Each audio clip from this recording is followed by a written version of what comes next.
Order. The question is that the motion be agreed to. Andrew. Thank you, Mr. Speaker. Well, that from a government that claims that it's got so many ideas it can only talk about ours.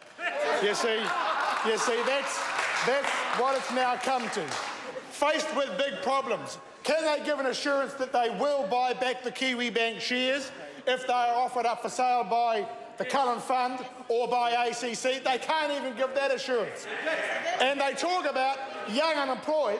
The young unemployed have bloomed under this government the last 8 years. Now average level of unemployment for the 18 to 24-year-olds now up to 15%. That's a National Party achievement.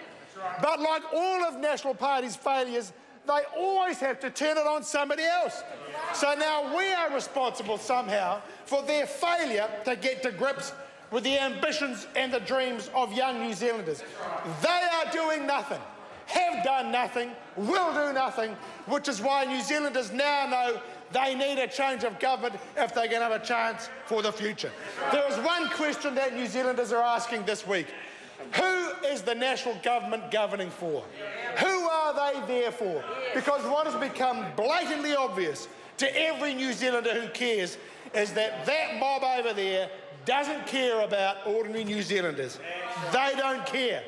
And we have Mossack Fonseca to thank for the fact that this government's abject failure to deal with the tax fraudsters and the tax dodgers of the world, they've done nothing about it.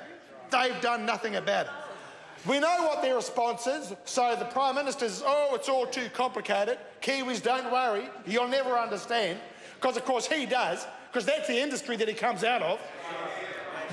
Doing dodges, doing dodgy deals, coming out of the finance sector. He loves that stuff. That's him. Of course we wouldn't understand it. They are arrogant and they are out of touch and they do not care. They do not care. So they say, oh, don't worry, we got full disclosure.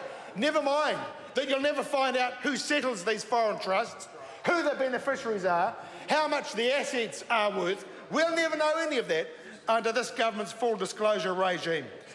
There's no need on any of them to file a return, so we'll never know exactly what's going on.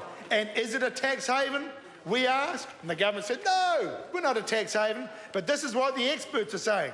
So McVeigh Fleming, a reputable Auckland law firm, this is what they tell their clients. They say, New Zealand is not seen as a tax haven country, so the use of a New Zealand trust is generally not perceived as a means to avoid tax or as being tax aggressive, which is lawyers speak for, come here because you can be a tax dodger and we'll be tax aggressive. That's exactly what they're saying. And then what do others say? Another one says, it should be noted that New Zealand does not have a central trust registry, thus offering a considerable degree of privacy, secrecy and flexibility. This is the government's full disclosure regime. And you know what?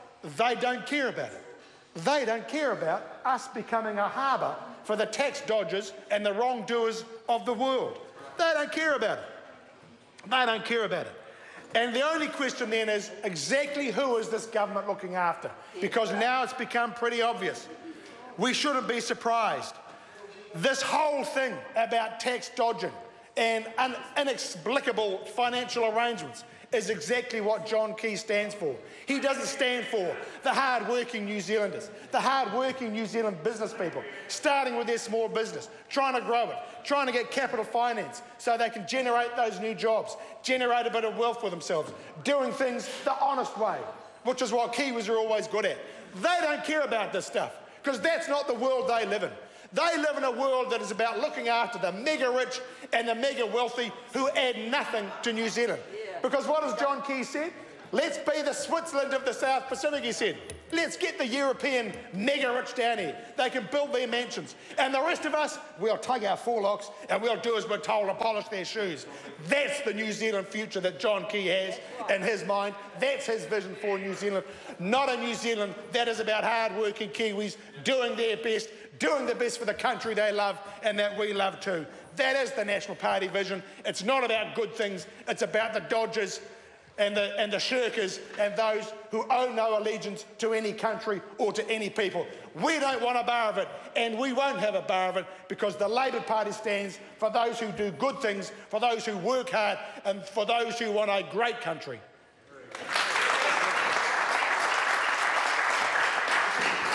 The